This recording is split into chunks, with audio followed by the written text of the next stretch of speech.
When I first booked a night in the Lonsdale hotel, I neglected to read any customer feedback beforehand. When I finally did, the non-refundable payment had already been made. I was shocked by the numerous horror stories. Surely this couldn't actually be the worst hotel in central London. As I approached reception, the woman at the front desk was very sceptical of the idea that I'd booked to stay there at all. I told her my name, and she insisted I go through a list of booked guests as she couldn't find me anywhere. I showed her that my name was in fact on the list, and she reluctantly handed me a key. I was staying on the ground floor in one of the Lonsdale's 2 en-suites.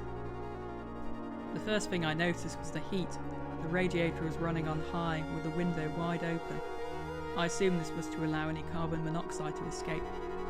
The extravagant size of the double bed was emphasised by the fact it prevented the bathroom door from opening properly. However, I was slightly disappointed in the fairly lax hygiene standards. The bed linen had an abundance of biological material, including pubic hair, fecal matter, and what I assumed and hoped was yogurt.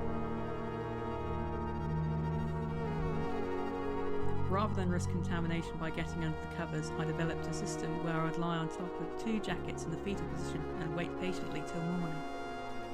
Arachnid lovers will appreciate the numerous spiders who occupy large sections of the Lonsdale. Some were alive, others crushed by past guests and left to decompose.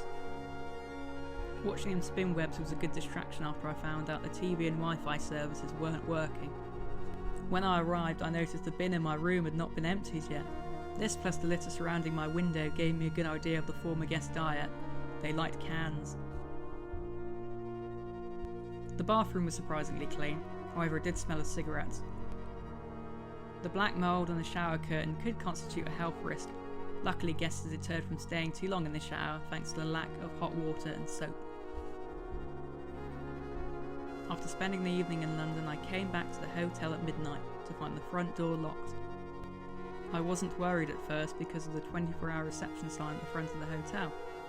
However, after ringing the doorbell for 10 minutes, I peered through the window and saw there was no one at the front desk. Eventually, a visibly irritated man in sandals opened the door and muttered something under his breath. When I got to my room, I noticed the heating was turned off, but my window remained open. The main light switch did not work. Another light had exposed wiring.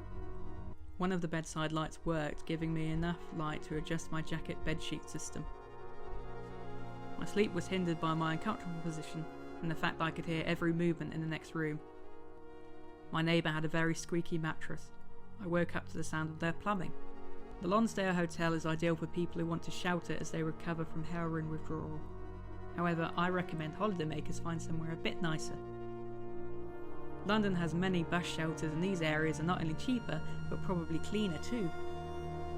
On the other hand, the location of the Lonsdale is pretty good, and you won't find a cheaper hotel in that area, and for that reason, I give the Lonsdale Hotel 5 out of 5 stars.